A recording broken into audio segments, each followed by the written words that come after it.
Do we have any Nigerians here? Are there any Nigerians here? Make some noise. Hey. All right, have you heard the song Love Me Cha-Cha, Love Me Tender? You have not?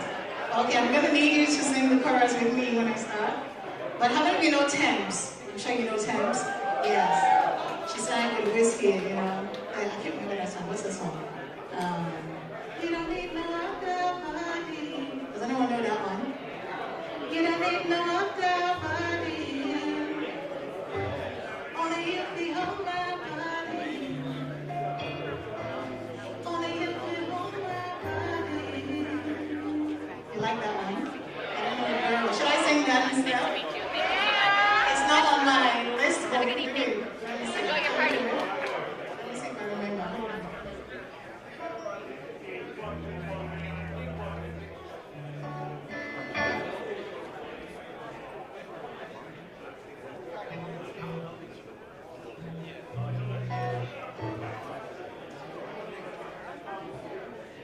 All right, let's try it. This is like from two.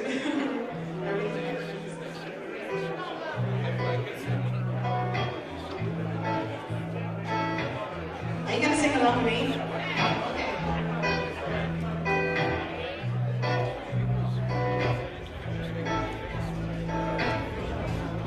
You don't need no other body. You don't need no other body. Only you can hold my body. Only you can hold my body.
body talk to me nice.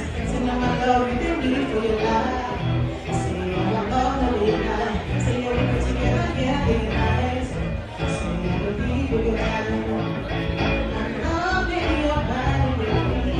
Loving your body, baby. So wine in your body, baby. It's so crazy. Loving your body. Girl, they want me to tell me. I just wanna let you know. Yeah, yeah. You don't need no other body. You don't need no other body. You don't need no other body. Only you feel hold my body. Only you feel hold my body. Only you feel hold my body. One more time, say you don't need no other. I wanna hear you sing. Come on. You don't need no other body. Only you feel hold my body. Only you feel hold my body. It's a nice way to sound. I didn't catch his ass, so obviously didn't remember all the words, but I did it just for you over there. All of you over there. All of you over here. Awesome. Alright, so now let's do Lovely Georgia because that's a Tim song. You probably know that one. Do you know that one? You do it.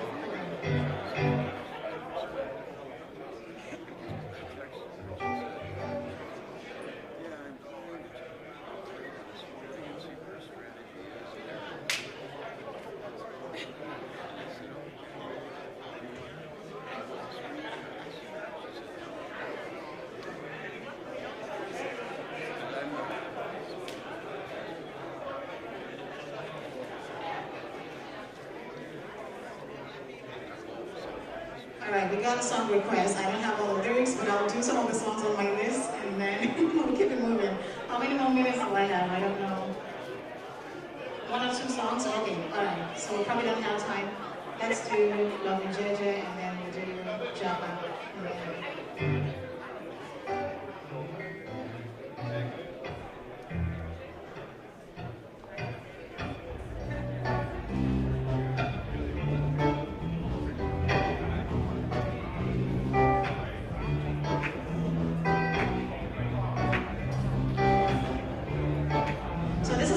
Goes. I'm going to teach you that.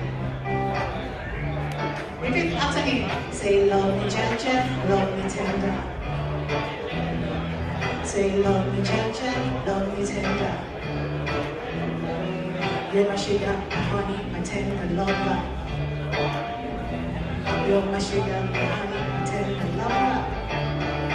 I need you, love me, so fresh, so clean. Love me in and out.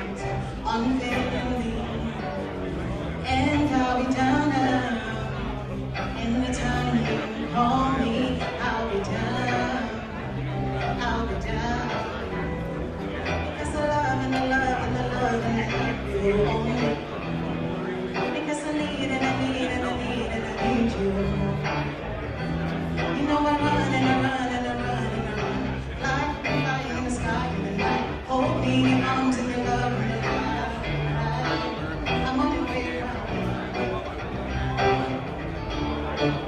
I'm on your way right now.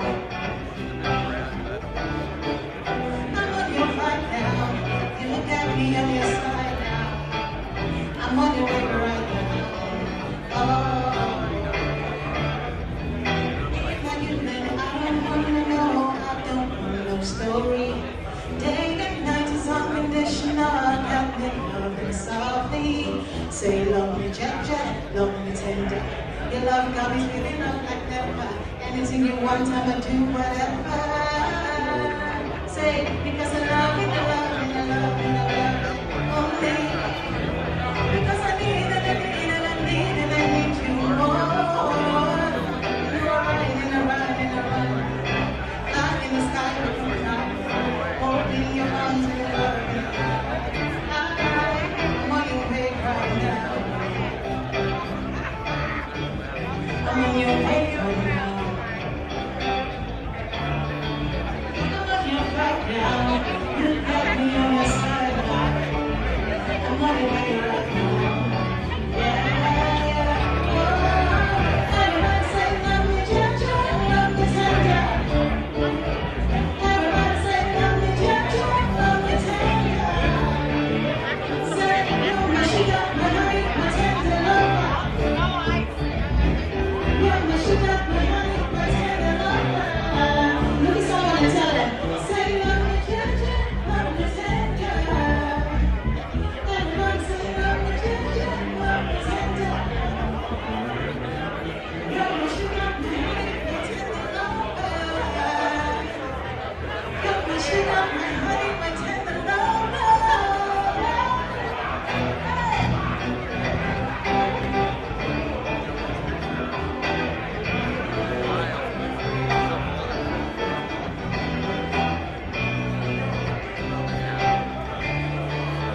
Naomi, Carolne, Naomi. You can find the music everywhere.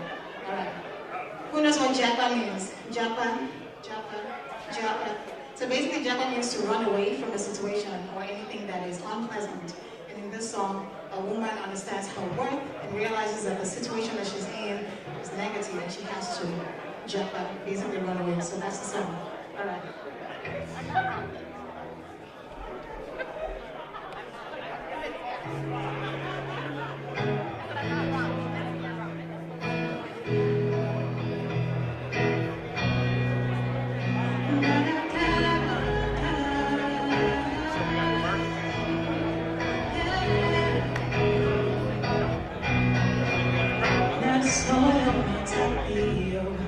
All the things we can promise me, I should not lie.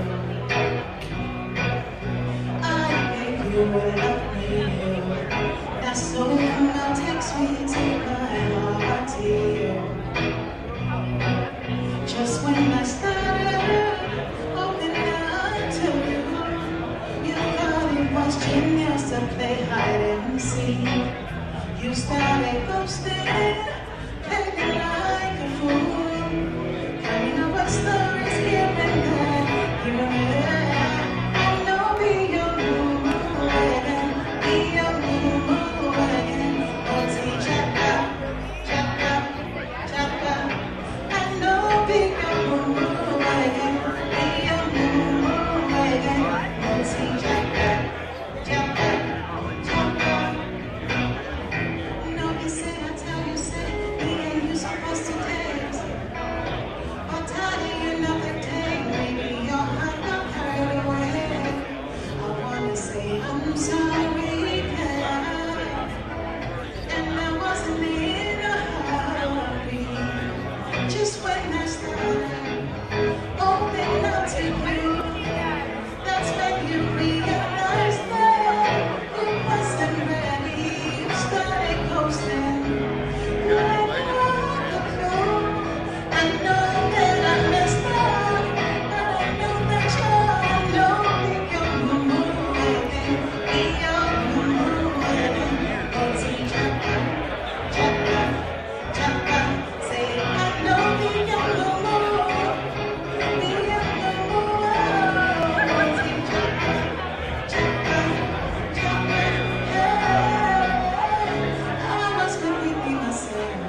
right here. What is going on that I didn't know about?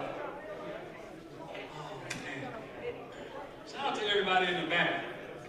We know y'all, this VIP over here, but y'all important and very special too. Just even know y'all back there.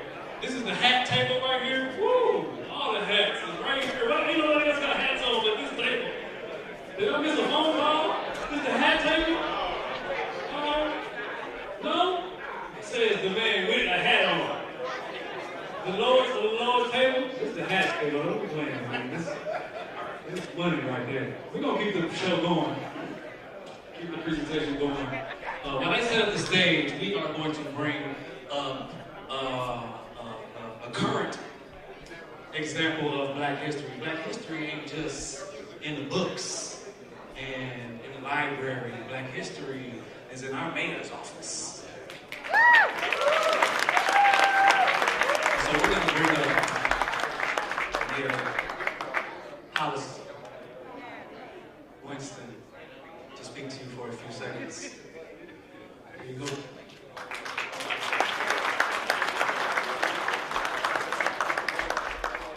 Well, thank y'all for showing up to this event. We planned for this type of turnout. We didn't know if we really had this type of turnout. But this is wonderful. I don't think we've really done something like this in Brooklyn Park. Maybe ever, bringing all these folks together. Bringing all y'all together. I'm going to be honest, when I had a vision for this in my head, I had a vision of when we think of a Brooklyn Park, we think of the African heritage community. All the different cultures and all the beauty we bring together. I said, what happens when we bring that into the room with our allies? What does that look like in terms of the pictures and just the beauty that we're going to see, right? And I think when you guys see the pictures and everything else that comes out, right, you'll get an understanding of exactly what I'm looking like. Before I go any further, I just want to thank our performers, Jamicia Bennett, Lance Bones, Karen and Naomi. Thank y'all for doing this for us. I want to thank our host, Brother Bruce Leroy, for coming out. And then I know our keynote speaker, LeBrent Speed, is going to be wonderful. Thank you for doing this as well. And I also want to there's a talented team that put this together. Not all of them are right here, right now. They want to take care of something, but Naya Harris, I know she's here. We'll make sure they come out a little bit later. Then we had Kay Lewis. And then Aiden Reed, we're going to give him a shout out when he gets back. And then Mercy Taylor, do you want to, Tyler? Mercy Tyler, thank you for coming out.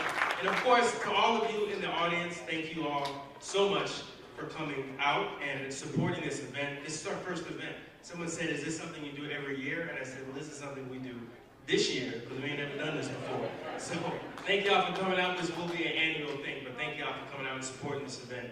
We have a number of sponsors I want to call out. So we have EMWC, Minority Caucus. They're gonna introduce themselves in just a minute, but I want to call out some other folks.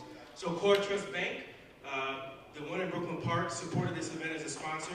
And then we have MIP, the Escalation Specialist. So I don't know if any of y'all want to stand up. And then we have Angelia's Soul Food Kitchen, and also she owns a learning center as well. She supported this. And then we got the Minnesota Buildings and Trades over there. Thank you for your support. And another of my organizations, LCN, we'll get into that a little bit. We also have the African Minnesota Awareness Group and North Metro Health Wellness, as well as CORE, so they're here. Thank y'all for showing up. International Union of Painters and Allied Trades District 82, so we're here. And then along with them we have Councilmember Tony McGarvey, so he's also here. And then we got Plush here, so if y'all haven't been to Plush, and we'll get some of the sponsorship packets out to you, but Plush owns a local club in Brooklyn Park, but they really classed up the city with it. So thank y'all for what you've done. They've also kind of messed up my waistline a little bit too. It's a restaurant, I'm sorry. It is a restaurant. It's a restaurant. They got a nice atmosphere, I ain't gonna lie to you. It's really nice. And then Josephine Memba, she has a hairstylist shop here as well. Thank you for your support. And then Ayadio Fashion, they were supportive of this as well. And then we got one Minnesota.org. They're not here today, but they supported us. And then the Osuago family has been very supportive as well. And then, of course, my mother and father helped support this event. The Winston family, so I got to give them a shout out as well. Of course, my lovely wife, and then my son is standing back there. He's the one that looks like a younger, more svelte version of me. So, before we go any further, though, I wanted to make sure, and then Brianna is back there as well. She would get mad. She's our 9-year-old. She'd get mad if we didn't call her out, so she's there as well. But I want to give the EWC just a minute, a couple minutes to say a few things about themselves. They very much supported this event, so I don't know if you have anybody who wanted to say anything. Okay, we got somebody coming up. So we can do a minute or two, and then I'll say a few brief things, and then we've got our keynote speaker after that.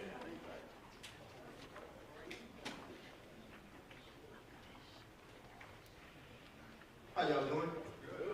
It's beautiful to see. Electrical Workers Minority Caucus, electricians, 292. We got a home local right here in Brooklyn Park. The Electrical Workers Minority Caucus is all about bringing the information into our communities about labor. We want our kids to have all the options. So we want to make sure that it's not just the military showing up, and it's not just colleges showing up. We want to make sure the trades are showing up too. That's an option for our kids. We want to see more of our kids in the trades. We want to see them working on our buildings. We want to see them building our skyscrapers. We want to see them working on our roads.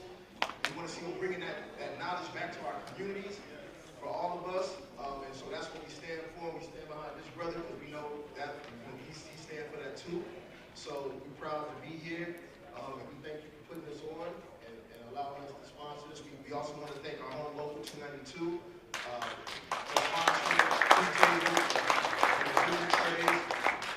Dan McConnell's been rocking with us for a long time. Thank you, brother, with that sleek pink tie. I like that. I like that.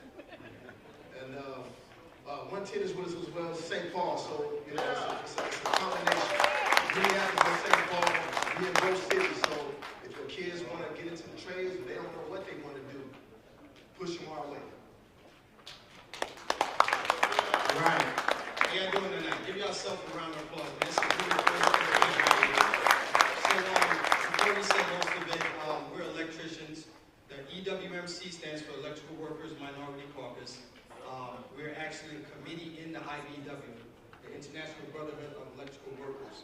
So we are union electrician workers in the Twin Cities. Right, Twin Cities 292 and 110. And what we do is we go into the community with our committee and talk to minorities, period. High schools, we talk at Cinco de Mayo parades, the Juneteenth parades. We try to get people involved in not just electrical trades, but building trades, period. So pipe fitting, painting, carpentry. I have, Met Council has jobs that we speak to, machinists. So we're trying to, like I said, get them into the trades because these are great jobs. Not everybody wants to go to college, right? So at the end of the day, trade work, it will always be around. AI is not taking any of those jobs. Benefits are great. And that's what we do in the community. And we'll help get our brothers and sisters have the same vision with us into these positions to help that out as well. Thank you.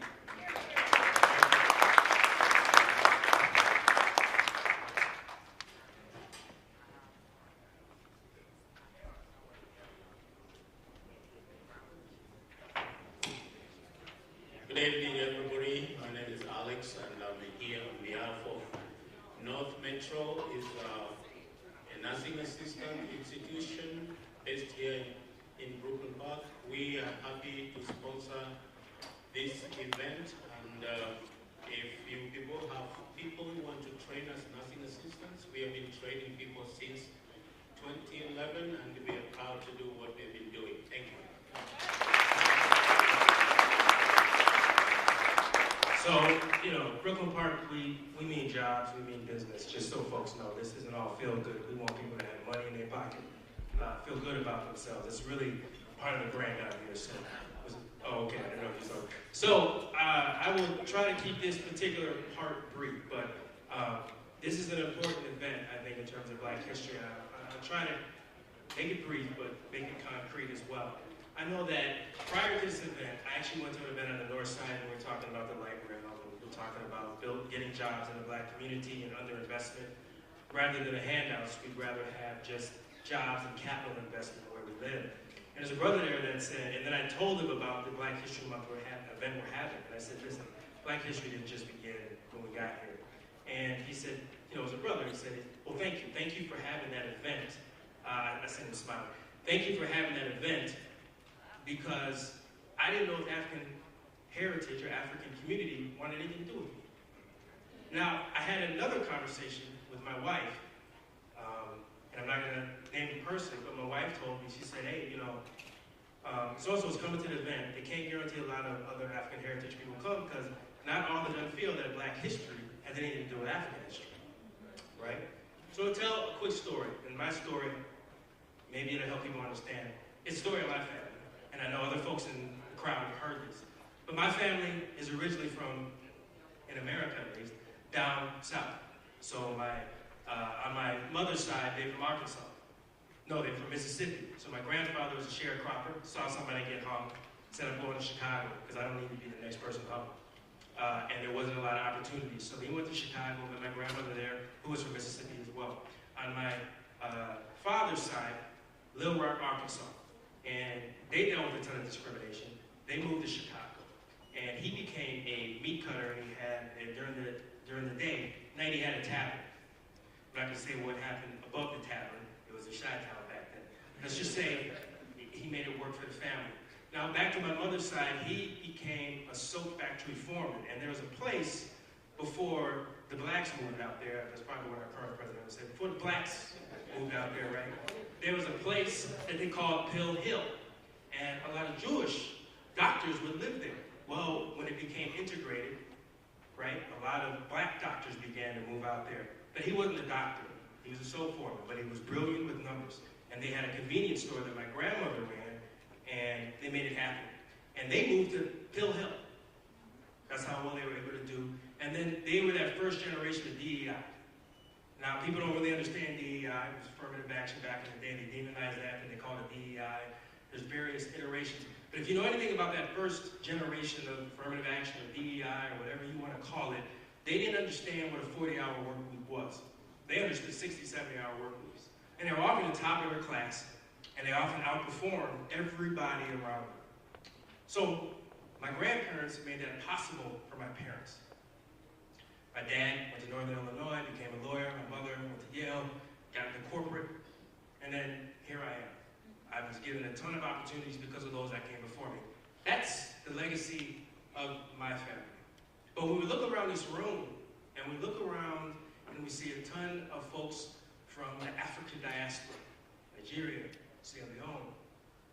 We've got people from the Oromo community out here, right? We've got, I don't know if I said Liberian. Did I say Nigeria, right? We've got Ghanaians. We got Ghanaians here. Who am I missing? Cameroon. Here we go. Exactly. We have a ton of folks here, and they will tell you, when I moved to America, I was moving for a better opportunity for my family to create something.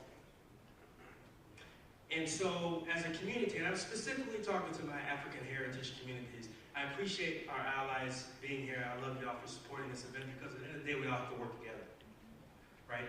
But to my African heritage communities, when I think of my family's legacy, there's a great deal of pride in terms of saying, look, we saw the lynchings, we saw the killings, we saw the violence, we experienced the discrimination, we made it, and we worked together as a family to do it. And that is a story of so many people from the African heritage community, and people don't get it. But here's what I want to challenge people on. We can no longer just say, well, that's the legacy of the Winstons. That's the legacy of the Igbo community who came up here. The Igbo community, like many other African communities, is so near and dear to my heart.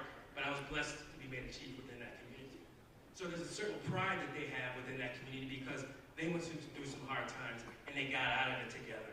The same thing with Liberian community and tribes within the Liberian community, Cameroonian, Ghanaian. But here's the thing that we have been up against and I think we have failed to realize. At the federal level, we've got people who, we are now at a crossroads. Because we got people that are saying, you have no value to this country.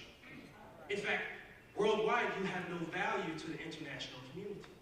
And if I'm honest, when I see how African heritage brothers and sisters, or how we're treated sometimes in other countries, other people are trying to tell us you don't have the same value that we have. So we're now at a crossroads as a community. A place that many of us love to call home and saying we don't see any value. The reality of situations, we know the legacy that we have, the brilliance, the beauty, the culture, the family values, the strength that was breathed into us. And someone who is a direct descendant of that. Because my history didn't start in Arkansas, Mississippi. My history started somewhere else. There was Nigeria, with the Sierra Leone, Ghana. I've had one of my best friends up here that said, man, just get the damn DNA test, right? But still, I'm gonna be honest, I like being able to claim everybody, right? But the reality is that our history is very much connected. And as we stand at this crossroads, we have got to realize that what got us here may not be what gets us to the next level. And the reason that this Black History Month event was so important, because I want people to look around the room. I want you to look around the room and see the beauty, how folks dress, the color, and then I want y'all to remember the food. Those that got the food, right? But I want y'all to remember the food, right? And the culture, and the brilliance, and the vibrancy that our community has. And I want you to understand that what got us here, got us here. But it may not be the thing that gets us where we need to go.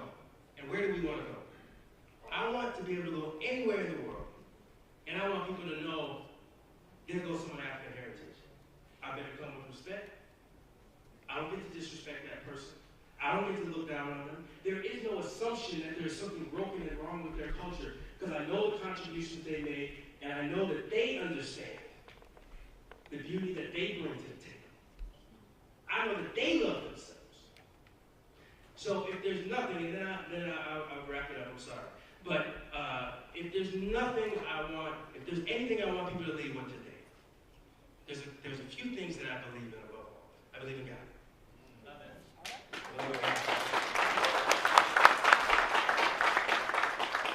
I believe in my wife and my family. I believe in the city of Brooklyn Park.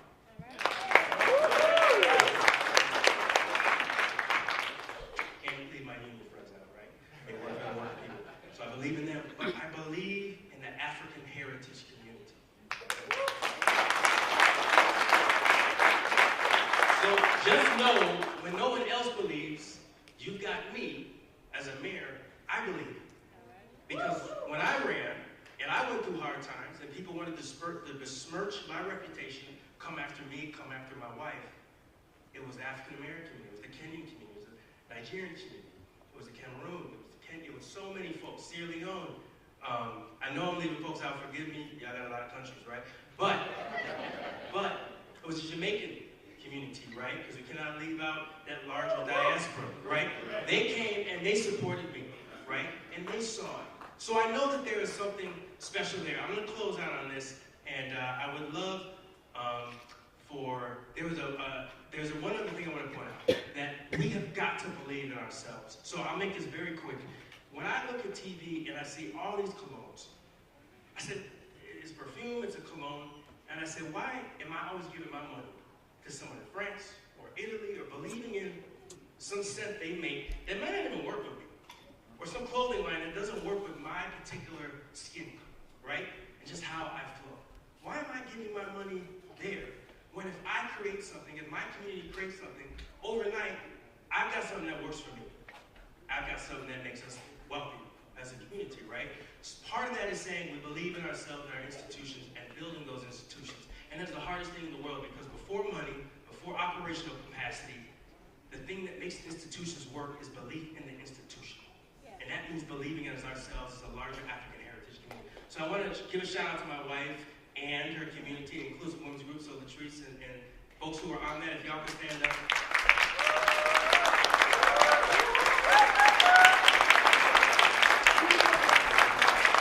Good job standing here. Thank you. So we are always turning to other organizations saying, how do we get something to our kids?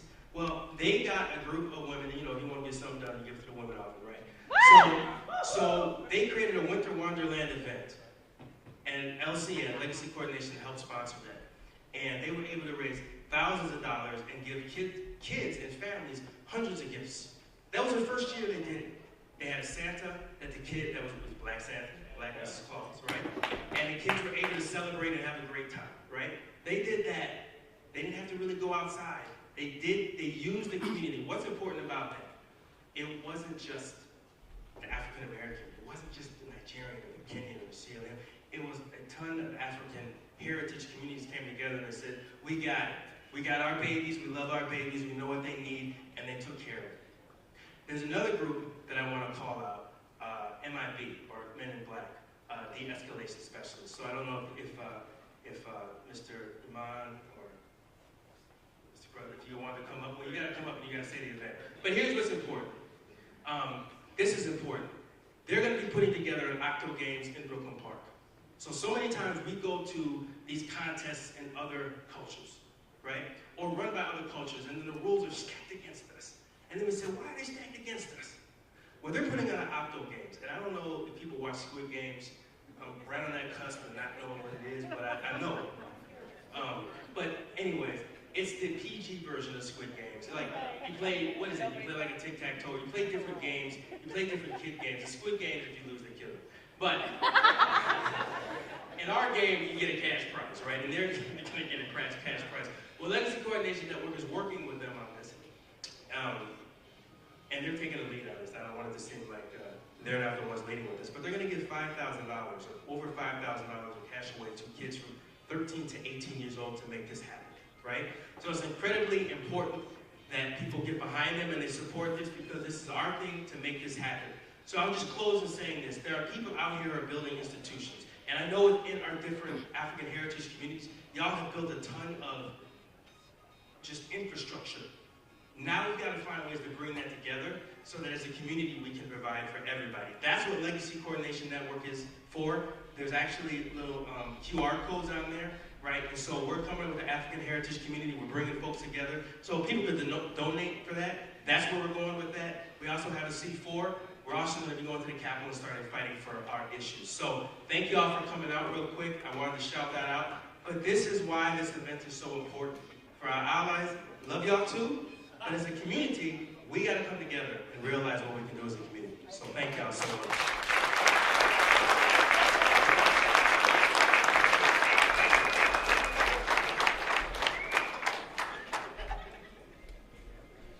One more time for Mary Winston. One more time. All right. That wasn't me. You were supposed to be on 10 minutes ago. He was like, one last thing before I leave. We got to, but before I leave, one more time. Look, this is the very last thing I'm going to thank everybody at the hat table. Stand up, everybody. That's why we trust him, because he's going to get your point across. Okay, look, I'm going to say what I got to say, because this is my stuff. Y'all enjoying yourselves so far? Make some noise. Meeting some good people. Eating good food. Was the food good? Yeah. Hate to be at an event with bad food. We done all been there, right? Oh, be mad. I told y'all it was going to be a potluck.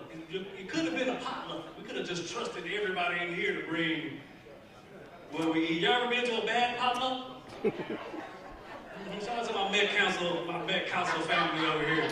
We used to have potlucks at the Met Council, boy. They used to make me so mad. Oh my goodness. Look, I used to work for the Met Council. Oh, it's my Met Council. What's your name? Tell me your name. Jensen. This is Jen. Okay, she's my Met Council friend. She works in HR, okay? And so Jen is the person for the potluck. They put that paper up on the wall. What are you bringing? Is it a dessert, a dish, a side dish? Okay? I would bring cups. I really didn't feel like cooking, okay? I really didn't feel like cooking. Jen, what do you be bringing to the potluck when you have the potluck? At the Met Council, I brought nothing because I don't eat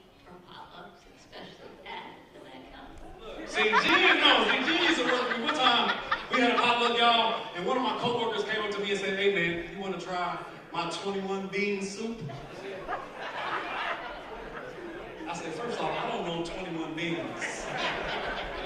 Black, 8, I don't know. Second off, I seen your desk. I'm not eating nothing that came from your kitchen, sir. See, and then, like, for me, like, my annual review said meet expectations, okay? And so they met Doritos every year. On the way to work, I would stop at the gas station. I'd get a bag of Cool Ranch because I needed some gas. I was like, oh, that potluck is today. Let me just grab these. Then I opened them because I was like, I ain't eating breakfast. Let me just get a few out first. And so I put an open bag. That's how I feel.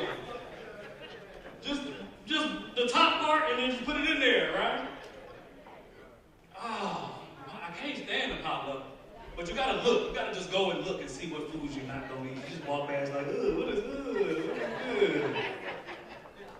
John made the homemade sausages. John. I mean, why your sausage got lumps? I don't know. I ain't never seen a lumpy sausage. Ooh, this macaroni and cheese don't look bad. Who made this? Oh, Karen. She got all them cats. I'm not eating that. It's always that one person that eat everything. You're like, I'm gonna try some. You put a spoon in there. I said, there's a cat in there right now. Don't eat that. You see her desk, her chair got the cat hairs all on the top. She got a picture of her holding her cats on her desk. Don't eat that, bro. If you walk past her desk in the morning and the sun's shining in, you see the little cat hairs floating through the air. For real, black people, we be at the potluck with chips and brownies, mad, like, I can't believe it. I'm not eating rhubarb, nothing. I'm not eating until we get to that 7-layer dip. I don't know what, oh my goodness, I don't know who came up with that. That 7-layer dip with the, what is it, the cream cheese with the El Paso pack, and then they put the beans on the top, and then they put the lettuce, and then like maybe some chops. Look, that be saving the potluck the whole time, because I use my same Doritos that I brought. I'd be like, whoever brought this, we together. But we used to have a Black History Month potluck. I used to hate that. Right? Why would you do that? Well, we had a Black History Month potluck, y'all. And I wasn't having it, so this would be the time where I play my best prank. Okay, y'all ever play pranks? Hey, y'all? I'm telling you, I'm gonna give you one right now. Okay, next time you have a potluck, I want y'all to do this. Okay? Get some chicken and some watermelon. Yeah, no, get you a big bucket of chicken and watermelon and put it in there. Okay? Yeah, put it in there. Don't tell them that it's yours, though. Okay? Sneak it in there. Okay? And then leave out. Because most of us, it's only about 2-3 black people that work at the whole place. I wish they would come and ask who. I wish they would come ask me. Bro, somebody left some food in the... Did you leave something? What food was it? You know how we put the dish down and then we put the name tag in front of the dish? Did you bring something? What food was it? It was a meat and a fruit.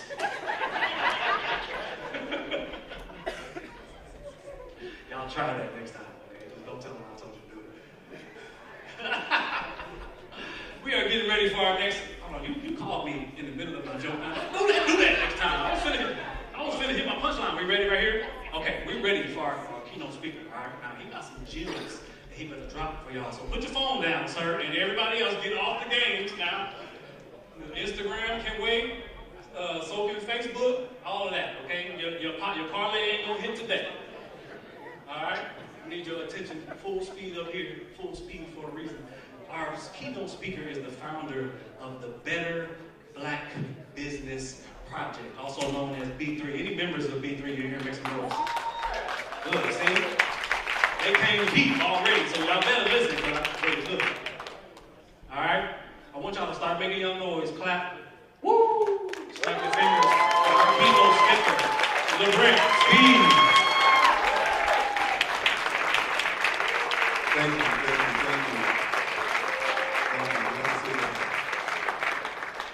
I told my wife I'll be in my good behavior today, so I'm going to be in my good behavior, Richard.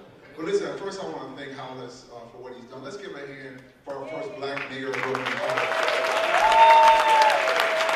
We need to celebrate on Black History Month. We got to celebrate Black excellence, and so I'm grateful for Hollis and LCN for all they're doing and specifically bringing the diaspora together. Now like never before, we need to come together. Well, it'd be difficult for me to go forward today without talking about the last few weeks. It's been, for many of us, it's been a challenging 3 weeks. Oh, amen, brother. Yeah, amen.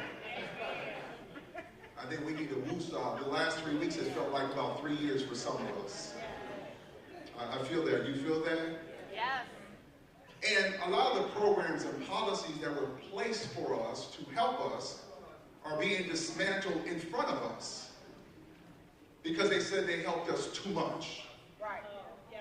When in reality, it never helped us at all. Right. And on top of that, we're being blamed for things we never had the power or the access to change in the first place. It's been a challenging few weeks.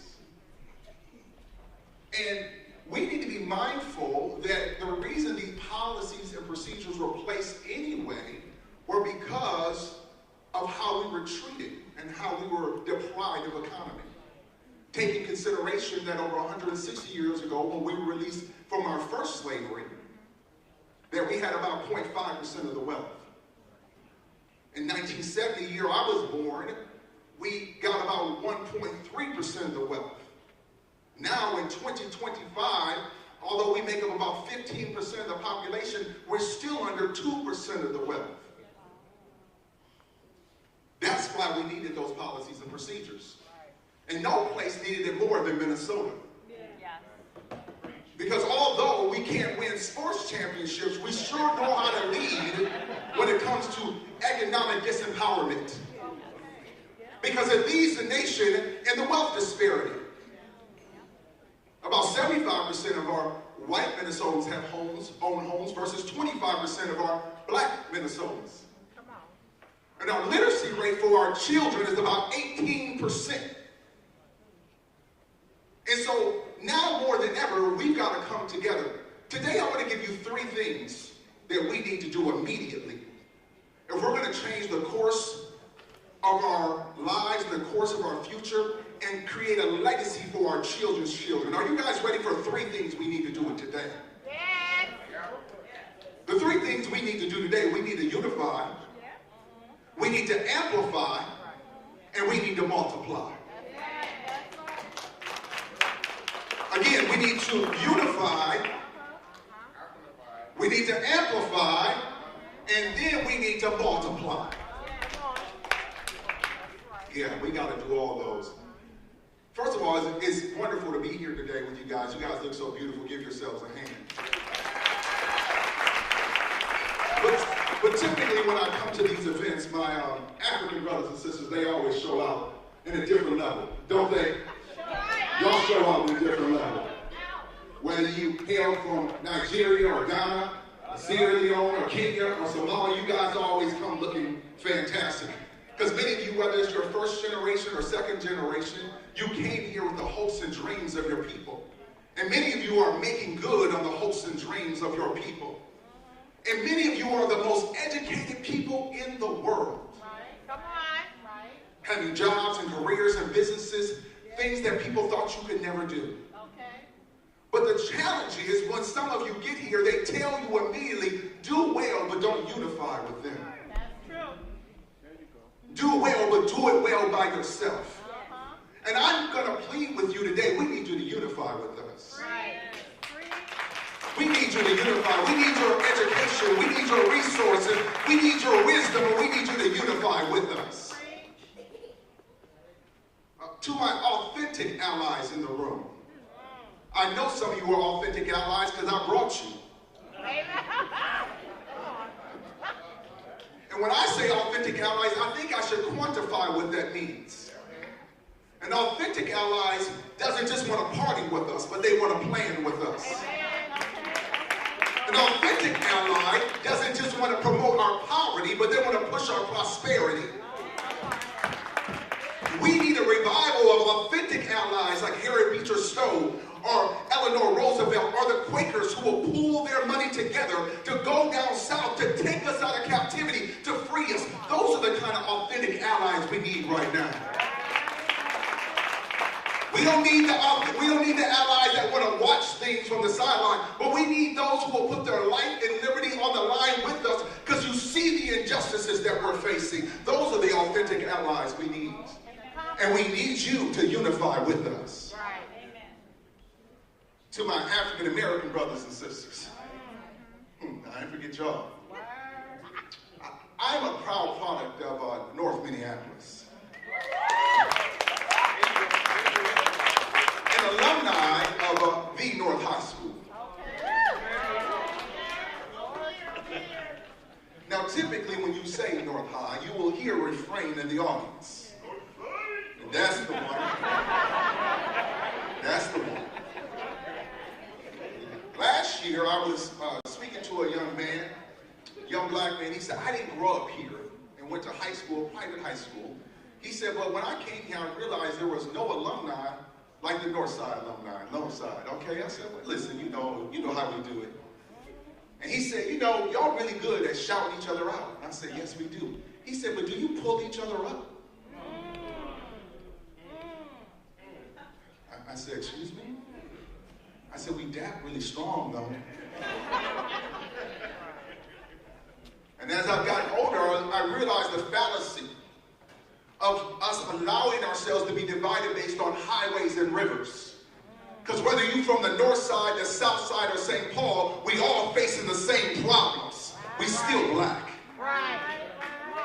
And the fact that we align ourselves with just different area codes, we still dealing with the same challenges. So I don't care if you're from the north side, the south side, or St. Paul, Chicago, I know Atlanta's in the house. I don't care where you came from. At the end of the day, we got to unify with each other. We got to come against all the isms and the schisms and all the things that we usually do, our religious challenges. We need to unify together. Second, we need to amplify. Amplify simply means we need to get a little louder. Come on. When we see organizations like LCN doing the things like they're doing to bring us together, we got to amplify those messages. This place, we should have 2 of these places packed out. Right. Amen. We have to amplify. Yes, we will. We have to amplify. We've got to be loud. This is not the season for us to be quiet. It's not the season for us to sit back. This is not the season for us to be conservative. We've got to be louder. We got to amplify one another. When I created the Better Black Business Project last year, one of the things that I had to create a code of conduct and value systems. And one of the values I created was collaboration over competition. Community over conflict. See, competition is a myth because it believes that somehow you can beat me, but no one can ever beat you being you. And we need to stop with all this competition with each other when we are in a situation, we are in civil rights movement right now. Right now. We got to amplify the messages of those who want to help us and rescue us from our situation. We can no longer fight because I can never beat you being you. You are special. As the Bible says, you are fearfully and wonderfully made. Nobody can beat you. I can't do what you do, but maybe nobody can do what I do. Last but not least, we need to multiply. See, you may be asking, how do we multiply the efforts of LCN and all the other organizations that are doing great work? We do that through our time, our talent, and our treasure. It's time to put our money where our mouth is. Come on. Okay. Yeah, money, but the money. Show me the money. Okay. Some of you may know this, but over the last few years, I've lost a lot of weight, lost like 130 pounds. And so I can dress like Tommy now. I can dress like Tommy, I got Tommy. I ain't quite like Tommy, but I'm getting there. Don't act like you're embarrassed. to me and ask me, how did you do it? Did you get a shot? Did you do surgery? No, I didn't do none of that.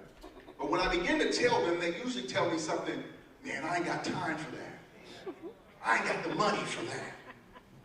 And I'll tell you what I'll always tell them. You got the time for whatever's important to you.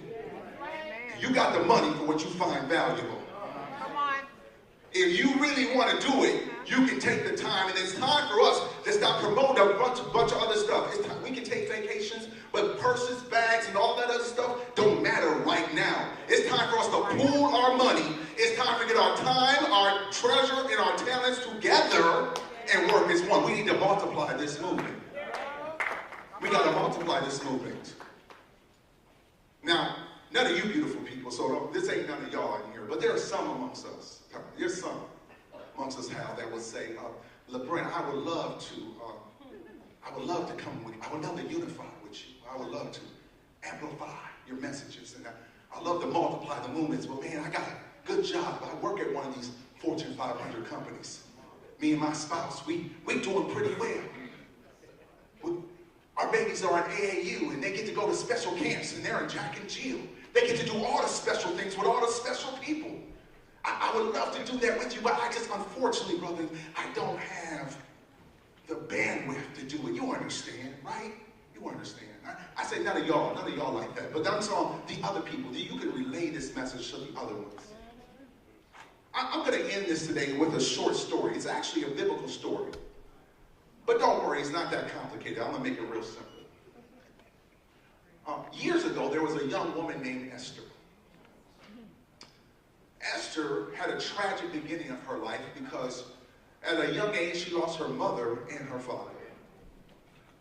But thankfully, she had a wise and loving uncle named Mordecai. He adopted her as his own. He brought her into his house, but Esther was a special little girl. She was a special young woman. Apparently, Esther was gorgeous. Back in the day, we would call her a dime piece. Some of you older ones know what I'm talking about. To such a degree that when the king was looking for a queen, they said, Mordecai, you should put Esther in that pageant. I think she can make it. So she applied to be in the pageant, and after months of training and discipline, her and a bunch of other girls were presented to the king. And sure enough, when he saw her, he said, oh yeah, she the one. And although the king had multiple wives, she was his favorite. This was an amazing story, from the rags and riches, from an orphan to a queen. But you know that's not the end of the story. One day her uncle or adopted uncle, her adopted father or uncle came to her and said, baby, we got a problem. There are people who are trying to destroy our homeland and our people. There is a plot to destroy our people. We need you. We need you to talk to the king. And we need you to tell him what's going on to save your people. Esther was like, Uncle, I wish I could help you. But you know the rules. If I go to the king now, I can lose my palace. I can lose my position. And I can lose the people who serve me. I don't want to mess up my situation. You know how I be. I can't mess up my situation, Uncle. Her uncle gave her 2 pieces of advice I'm going to leave with you guys today. Is that all right? Yeah, all right. Who got you? He said number one, he said this. Maybe, just maybe, the Creator himself put you in that position for such a time as this. Maybe you not just pretty to be pretty, but maybe those gifts and talent that you got, God gave you to save your people. Some of y'all catch it when you're in the car. And last but not least, he said this. What makes you think that once they're done with us, they won't come looking for you? Don't get too comfortable in your position, in your nice house, in Apple Valley or Brooklyn Park. Don't think when it's all said and done, they won't come looking for you. There's a couple of quotes from Dr. Martin Luther King I really love, and it speaks to service. He said this: if a person has not found out what they're willing to die for, they're not fit to live. And he said this. He said, using the backdrop of the Bible, we all can be great because we all can serve. Family, it's time to be great. Amen.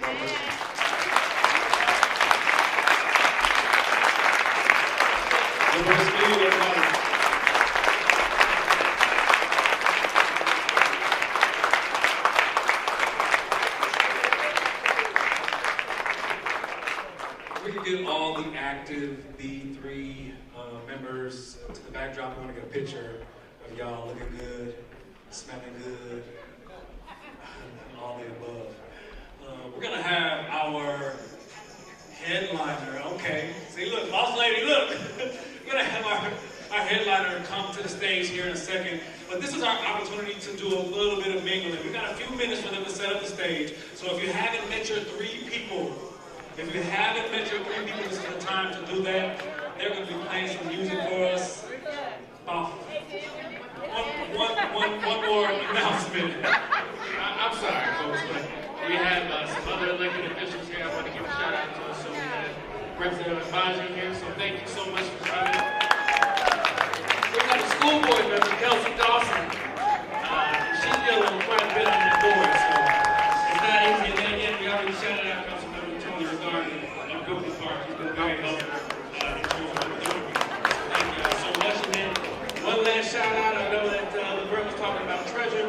Take a look at those QR codes. We are asking folks to support what we're doing with LCN. Thank you. Stick around. Again, we got a cash bar in the back. There's like 17 bread rolls. So if you're still hungry, go get you a little piece of bread. Come on in. There's actually more food back there too. So if you haven't eaten yet, it's a great time to get a plate. Pull your Tupperware out. Pull them Ziploc bags out.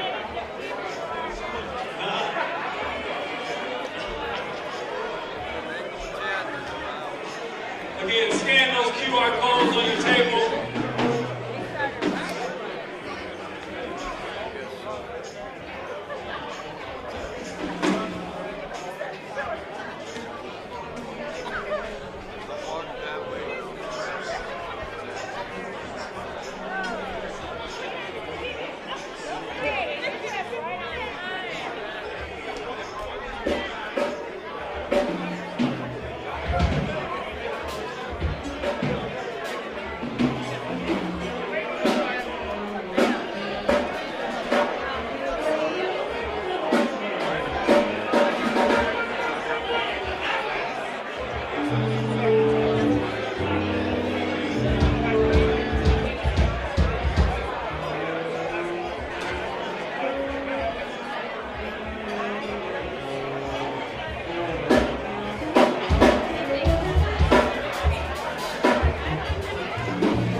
Make sure you hashtag your pictures like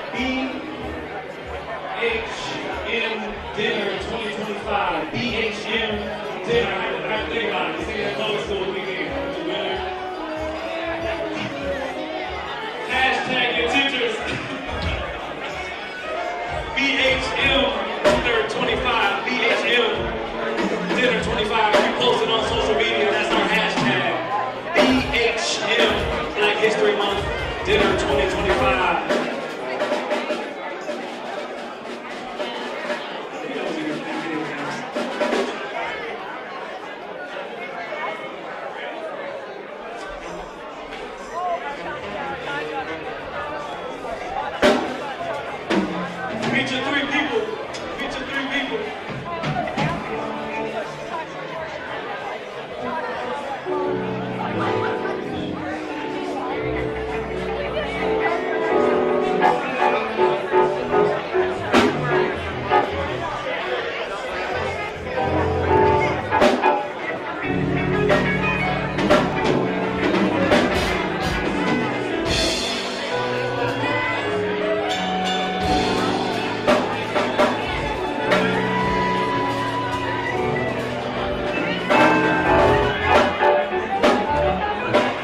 Checking our vendor, Buffalo Polo in the back.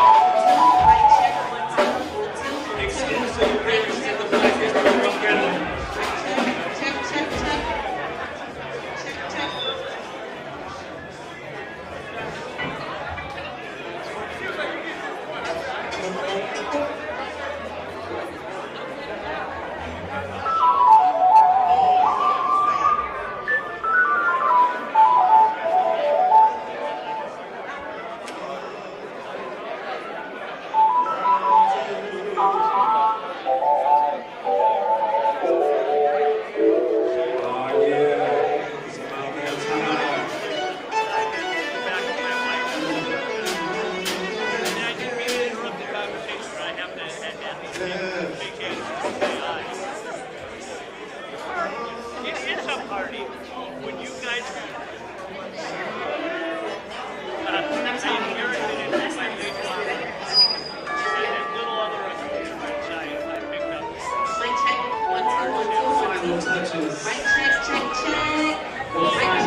Grab them drinks, take them pictures, grab the food, and get yourself ready. 1, 2.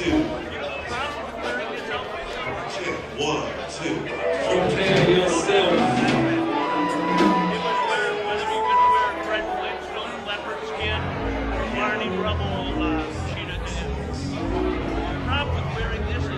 We're almost there. Whether I was a guest or whether I was here, yeah, to tell them tonight's special. Would you guys, next time you see my wife, tell her she missed something cool?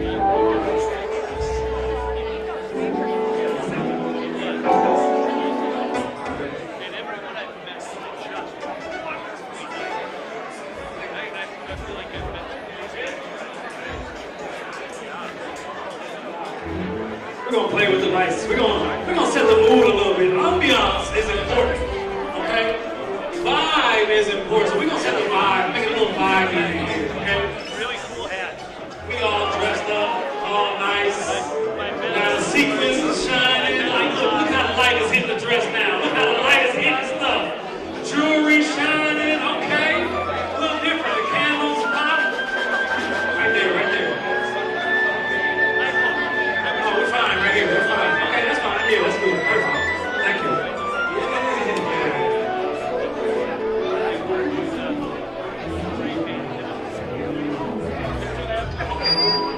Down here with the double keyboard. Now, why is this one at a 45-degree angle and this one is at a... Is there a reason? Ergonomics? No, why is this one at a 45-degree angle and this one is... It's just ergonomics? Okay, alright. Okay. You gotta have visuals.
Last call at the bar, so if you want a beverage, if you need one more twist,